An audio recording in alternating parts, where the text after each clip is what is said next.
So hello sa mga ka-J-Vlog, welcome ulit for another content. And for today's content, ayan, first impressions review na naman tayo sa bagong labas ngayon na smartphone ni Poco, which is a Poco M8s. So tara, pag-usapan natin.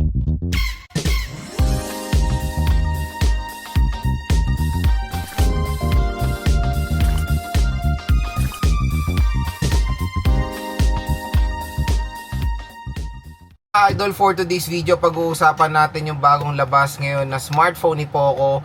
Ito ang Poco M8s 5G. So ito ay isang very affordable na smartphone na lumabas ngayong May 2026. At yun nga, sobrang ganda ng presyohan niya ngayon sa online dito sa ating product link. So ngayong sale, ayan, dyan na kayo bumili. So tap mo yung video, ayan, view products, mura at bagsak presyo nyo lang makukuha ang Poco M8s 5G. And when it comes sa SRP kasi neto, medyo malayo. Tulad na lang ng 6GB 128 na binili natin, ang SRP nun is 12,000 pesos. Tapos yung 8GB 256 is around 14,000 pesos. Pero yun nga, magandang balita, yung 6GB 128 neto dito sa online at meron pang special voucher kayo makukuha. Pwede nyo makuha for as low as 9,000 pesos. At again, yung discount voucher na yan ang gamitin nyo dahil ang laki po na makukuha yung discount. So nandito lang yan sa ating product link, yung discount voucher na yan.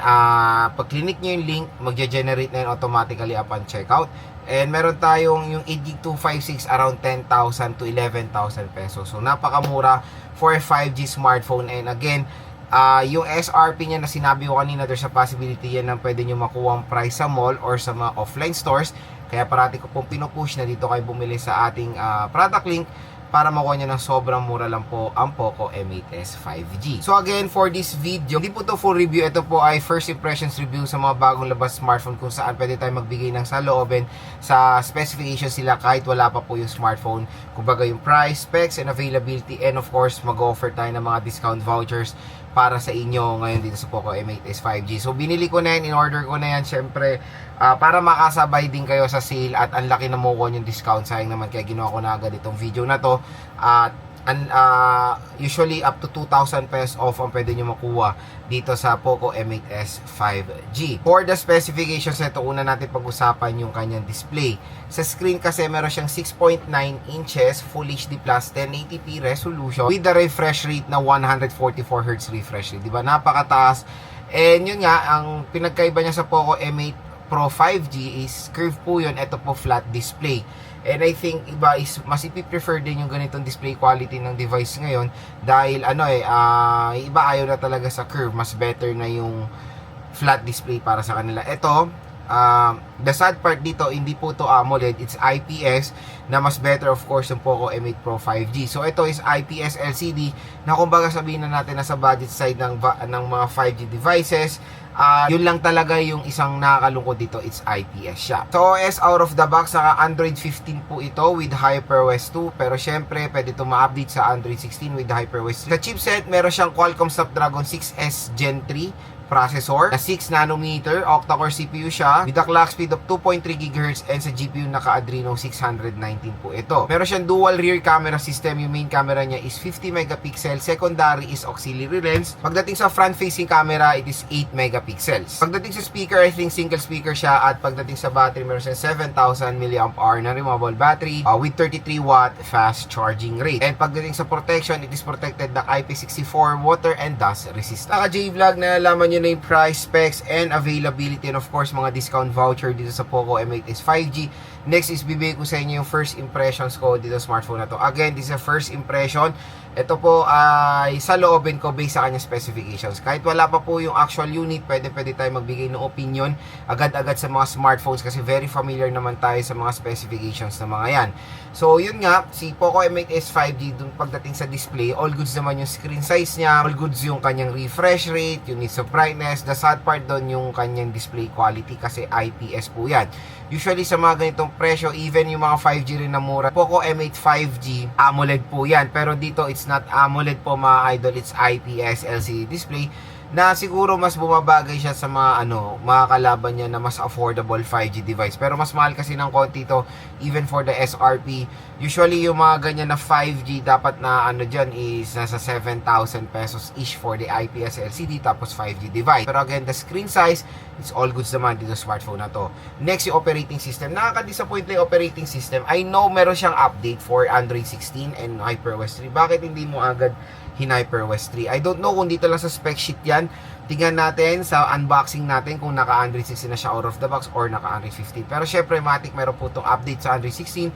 Kung out of the box sa Android 15 siya, bakit? Kasi 'di ba, it's second quarter na ng 2026, dapat nga ka-Android 16 na yan out of the box. Second, yung camera. Sa camera specifications is very siya kumbaga low specs. 50 megapixel main, sinasabi nilang dual camera to, pero isa lang po talaga yung gumagana ng lente dyan, which is a 50 megapixel main, and yung secondary camera niya is basura and is auxiliary lens. For a 5G device in 2026, especially for the Tecno Spark 50 5G, diba? It's 4GB 128 ang base. Ito is 6GB 128. Dapat naman talaga 6GB na at least ang pinaka minimum for a 5G device in 2026. Yun naman ang maganda doon, yung Tecno Spark 50 5G, 4GB siya, pero mas better din yung mga ibang specs na dito sa Poco 8s 5G. Gagawa tayo ng phone comparison about sa dalawang smartphone na yan. Stay tuned lang.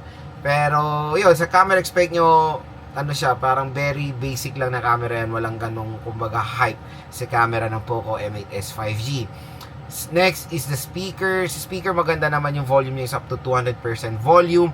Pero the sad part dun is single speaker lang po to. It's not dual speaker.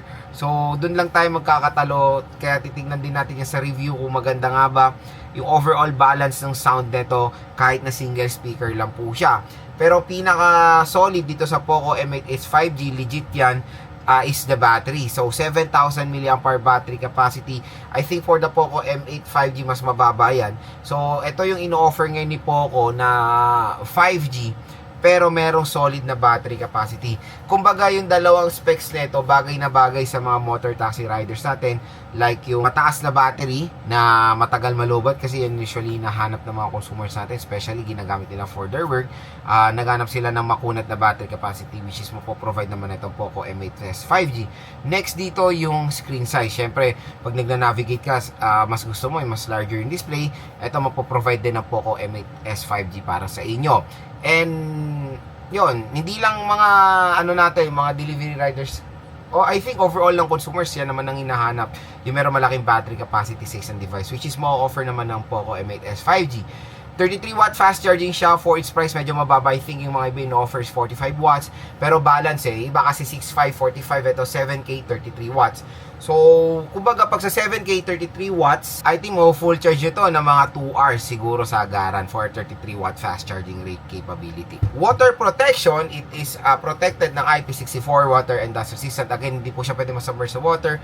Pwede lang siya for raindrops, mga ganyan, mga talsik-talsik lang mga idol. And when it comes sa design nito, to be honest, very identical sa Xiaomi Redmi 15 5G.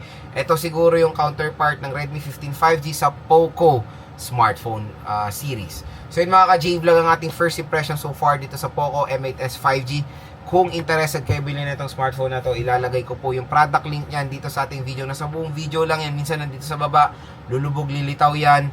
At dyan na kayo bumili dahil meron pa kayo makukuha ang super duper special discount voucher upon checkout dito sa Poco M8s 5G. Abangan nyo na lang po yung unboxing, game test review natin dito sa smartphone.